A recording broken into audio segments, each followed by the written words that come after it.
Welcome back, ladies and gentlemen. My name is Christopher West, and you are watching Uncommon Sense, making the uncommon common. Today's episode, once again, these aren't even really episodes, I would consider. At least not about the stuff I want to talk about. This is just episodes about stuff that's going on in the world right now. I haven't dropped an episode in a few days. My last couple episodes were about the Aurora riots, and this episode is going to be touching on two protests that I went to recently in the past couple days. The Naperville Protest is what I went to for about 5.5 hours. And then today, I just got back from another protest in Aurora. This one was at the Aurora Police Headquarters. And that one was a little odd. It was an oddball of a protest. It was very, we'll get to that. But right now, I just want to talk about the Naperville Protest, my experience and how that went down. So pretty much, I had got off of work, and I had hit random people up on Facebook.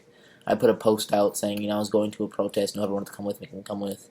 I do that every time I go to a protest because I don't want to make anybody feel obligated to go. But if anybody wants to go, it's nice to not go alone. It's a lot safer that way. Feel better going that way, and it's just a better experience with your friends, obviously. So I sent a post out as soon as I got off of work.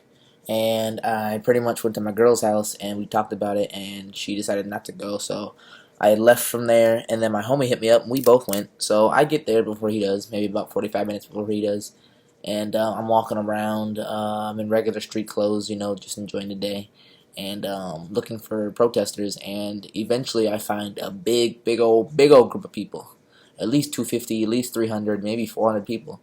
Were marching, I can't breathe, all that kind of stuff, all that good stuff.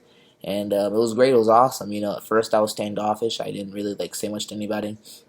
I kind of just, followed the protesters and, just went with them and walked around town. And then that's when my buddy had hit me up, and he had made it downtown finally, and we had connected over near Barnes & Noble.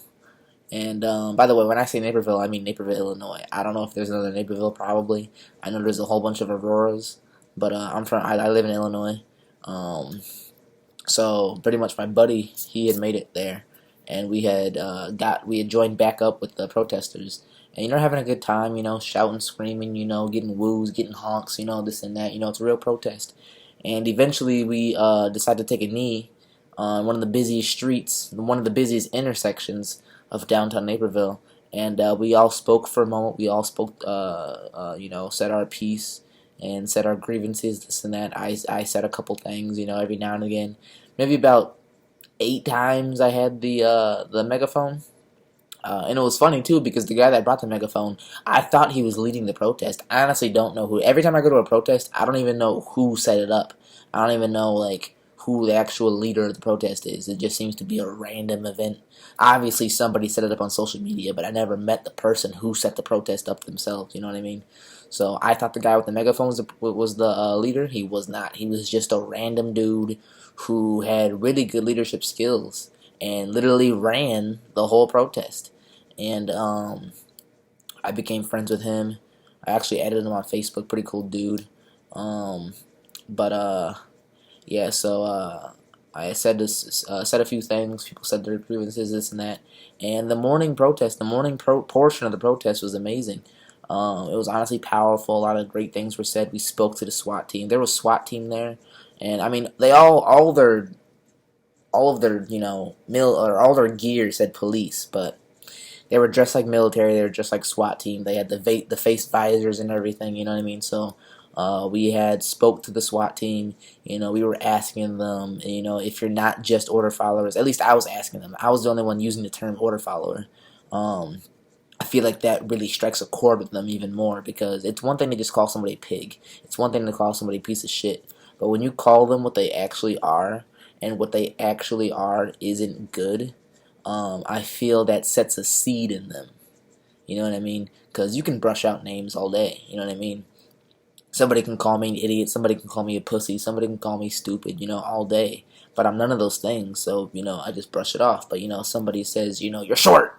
Because I am. I mean, that's going to be like, whew, fuck you, buddy. I've been dealing with that my whole life, especially from women. You know what I mean? So I feel like, hitting the truth right on the head really strikes a chord with them even more. So I like to call them order followers.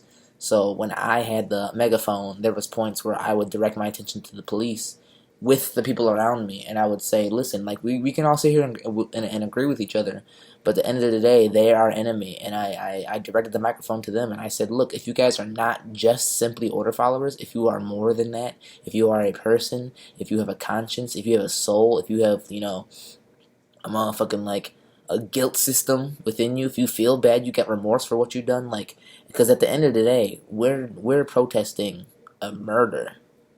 You know what I mean? At the end of the day, we're protesting a murder. And, like, we all know what happened. We all saw what happened. And, like, I asked the police, I'm like, if you're not just an order follower, if you saw what happened and you think it's wrong, like, take a knee, come over here, talk to us, tell us how you feel. Because at the end of the day, you are a person. And even though you're an order follower, you chose to be an order follower. And, like, they were just smirking. They were, half-assing it. They didn't really care.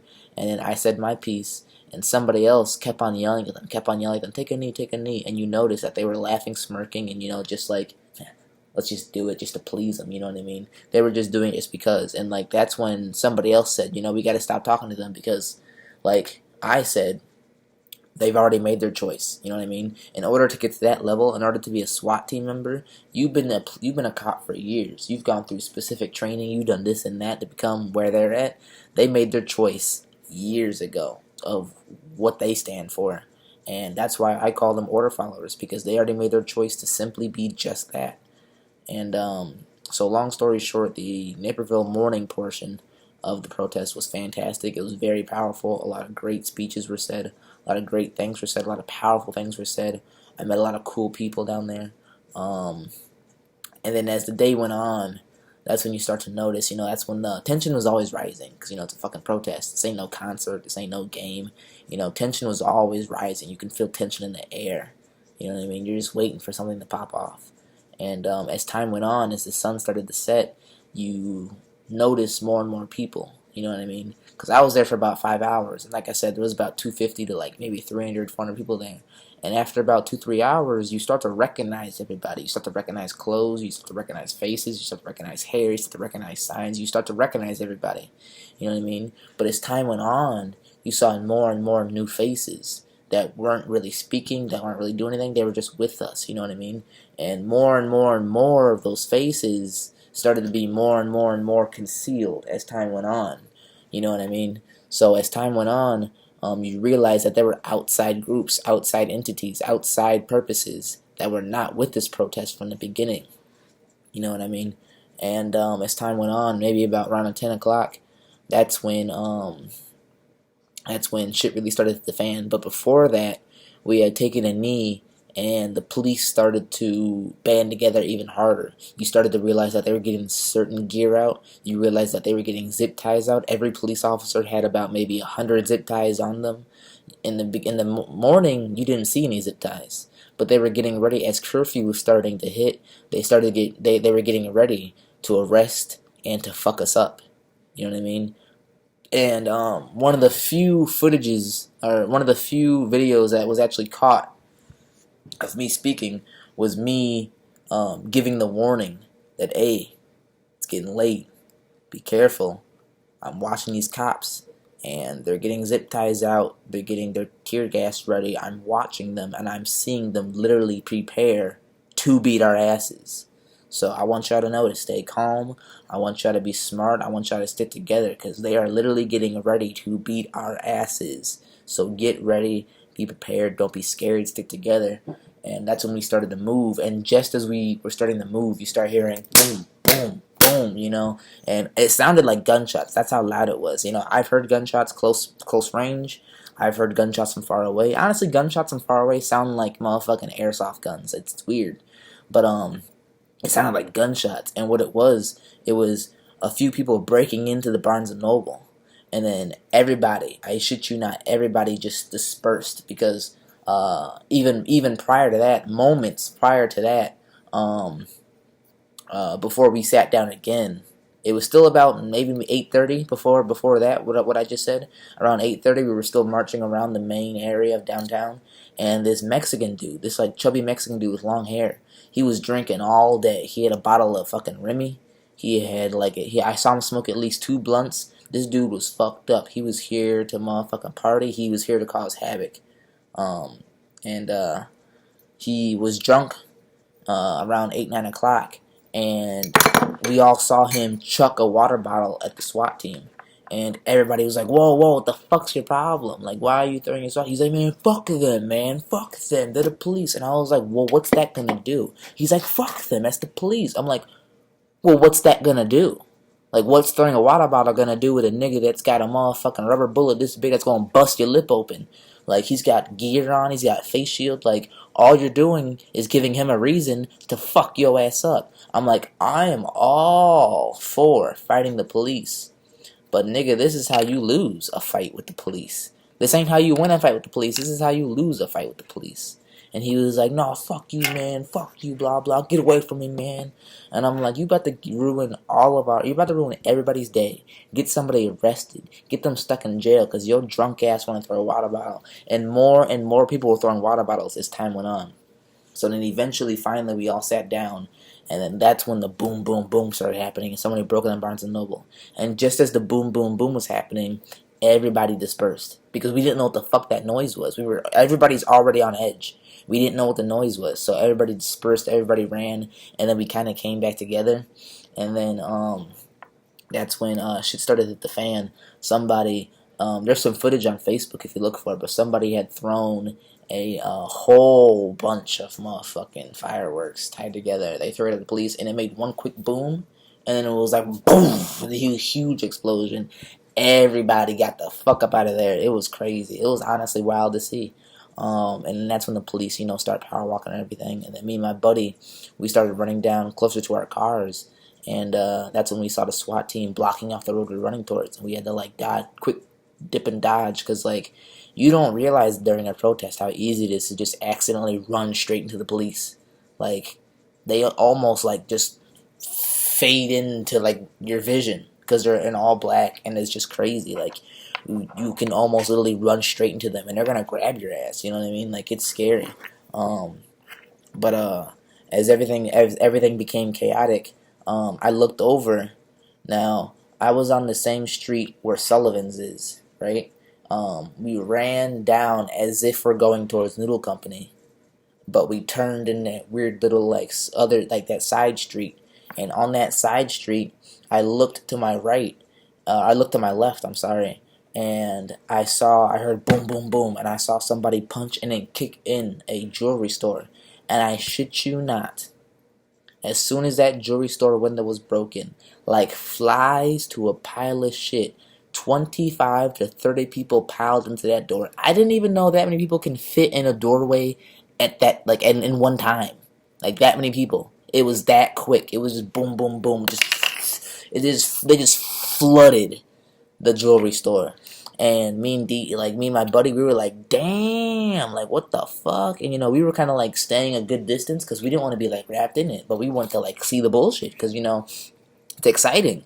It's just an innate reaction. It's exciting. I wanted to see it. You know what I mean? Being honest. That's my my number one thing I do is honesty. I wanted to see it get broken into, and I was just watching. I was like, damn. That's when the SWAT team came around the corner, and we were like, all right, it's time to dip. And the SWAT team came over there, and everybody ran out.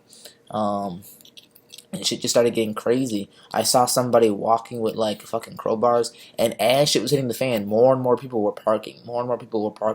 Because that's when the looting started, that's when the chaos happened, and the police couldn't handle everybody. And the fucked up thing is, during the entire morning protest, there wasn't a single major news channel out there.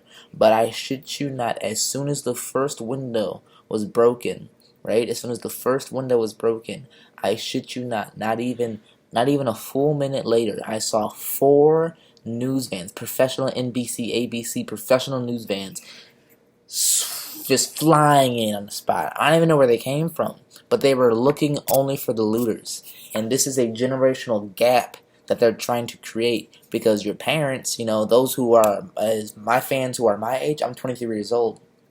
Those who are, 35 maybe, 35 and under, we all know our parents are scared of everything. Our parents believe the news. All they do is watch the news. You know what I'm saying? So there is a generational Just like my coronavirus video, there is a new Hegel, not even new, but just in this instance, there is a new Hegelian dialectic happening. They're dividing the parents between the kids.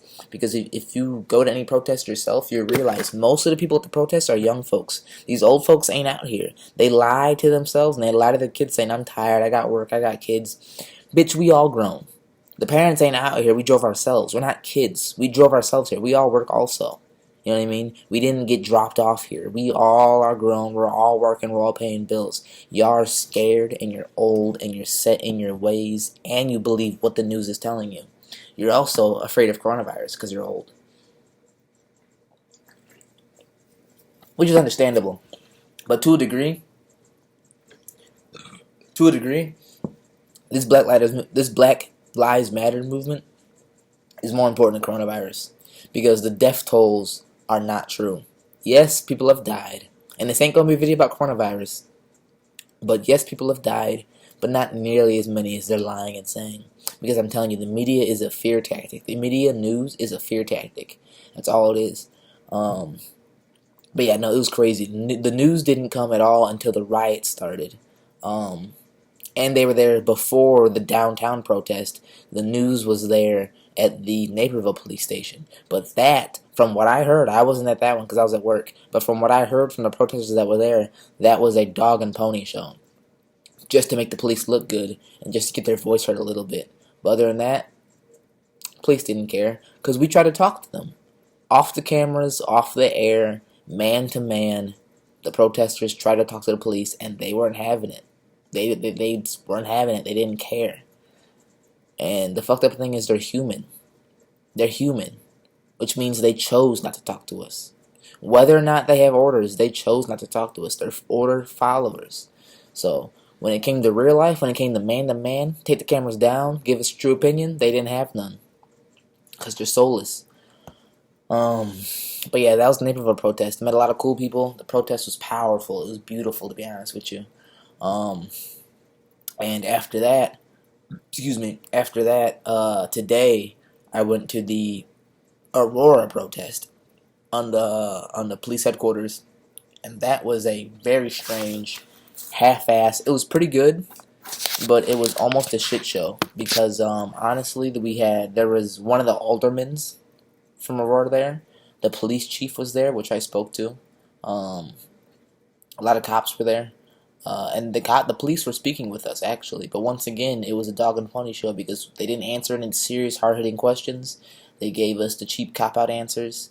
I mean, they did better than the SWAT team in Naperville, but still, it was just, you can tell, you can feel the phoniness. You can hear the phoniness in them. You know what I mean? But at the end of the day, it was strange because it was too verbally unorganized. People were asking questions. They would ask the police questions, and the police chief, she was halfway through her answer, and somebody would interject and not even get her point out. You know, she would say one word, and they'd be like, well, you can't just say that. It's like she didn't even get her point out. You don't even know what she was trying to say with that. That's what it mostly was. It was mostly just questions and then interrupting. Not even with just the police, like even the protesters themselves. I was speaking, and some tall-ass nigga with dreads, with the biggest voice there, kept interrupting everybody, because he was there for his cousin, and it ain't about your cousin. It ain't about George Floyd. It's about years of this happening. George Floyd was just the last straw, you know what I'm saying? But this whole movement is about all black people getting fucked over. And most of the people there at the Aurora protest were speaking on their personal problems with the police. And we're not here for your personal problems. We're not here for George. We're here for years, decades, and centuries of bullshit. You know what I mean? So we have to get down to the actual core of what's going on, not your personal grievances. We already know the police are fucking us over. We already know they're fucking. I can tell you some stories. You know what I mean? But it's like they weren't even letting them. They were asking questions and then just shutting them up. You know, so it was almost counterproductive. But once the police left and it started to die down, a couple of people left. The guy who organized that meeting left. I stayed around. There was maybe about another like 30, 40, 50 people there. and I started talking to everybody, and I actually gave my number out to about 15 people, and they all said they're going to donate to my fundraiser, which is awesome. They all want to organize with me. They all want to make an organization with me. They all agreed with what I had to say. It was beautiful, honestly, and I feel like I'm really going to jumpstart my foundation, and I'm going to jumpstart my organization, fighting injustice, fighting lies, fighting corrupt law, fighting evil in general. Because once again, this Black Lives Matter movement is powerful, but it's a piece of the problem. You know what I mean? At the end of the day, it's a piece of the problem. And black folks have always had the brunt of the problems. We've always had the dirtiest part of the problems. So I am not only in support of this specific movement, but this specific movement isn't going to fix the entire governmental issue that we have with this whole nation. So I'm glad I can get my voice out. I'm glad that I can, be a voice of reason. And, the Aurora Protest honestly was super successful. Just a little bit of counterproductiveness when the police were there. But other than that, we all got together, and I think that one is gonna jumpstart the organization of protesting. Other than that, no shit popped off because it was still morning. It was right in front of the police station. It was way more cordial. But yeah, it was nice to see some officials there. It was nice to see some big officials there. The police chief, like I said, I spoke with her. I held a microphone for her. It was awesome. It was cool to be a part of. It was really cool to be a part of. I'm proud that I can say I was in that. But other than that, it definitely was not as wild as Naperville after dark, and it definitely wasn't as wild as Aurora after dark. That shit got crazy. But yeah, long story short, pretty good protests. A lot of shit's going on. Crazy stuff going on. For those of you, my fans, who like my original content, who like the real content that's supposed to be on this page, something big, something new is coming. I'm dropping an episode on Friday. Very big, very important episode explaining who the elite truly are, what their true goals are, and what their agenda is, and how to stop them. That's what the next episode is about. Who the elite truly are, and how to find them. That's what my next episode is about. And I think you guys will like it a lot. I think a lot of people, not just conspiracy theorists, not just truth seekers, need to hear it, because it makes so much sense you almost can't not believe it. Proof or no proof, you almost can't not believe it. I mean, I have proof, but I'm not going to go, as you guys know, I'm not going to sift through proof and show it to you. I did years of research. Bitch, if you really want to find the truth out, you better look at yourself, because that's what my podcast is all about. Don't just rely on me to give you the facts. You need to care enough to look yourself. That's the point. You need to care enough to look yourself so you know what the truth is. Because I can tell you all day, and at the end of the day, whether I have proof and I show you it, you're still just believing me. You gotta believe yourself, and you gotta know for yourself. So, I'm just gonna give you the ideas and the evidence and the proofs and the meanings and the symbols that I have found. And it's up to you. If you care enough to even, fact check it, good for you. But I'm not here to, babysit you and walk you through truth seeking. I'm just here to give you the facts. I'm just here to wake you up and try to fight this awful world. So like I said, episode coming out soon. It's Friday. I love y'all. Thanks for watching. Thank you for supporting. And I'm going to drop a new episode. I'm going to drop another video, a better pitch for my fundraiser. Because the one that I made, I literally said on my Facebook page, it was a shitty pitch. Because I didn't even put a link in the video or in the description.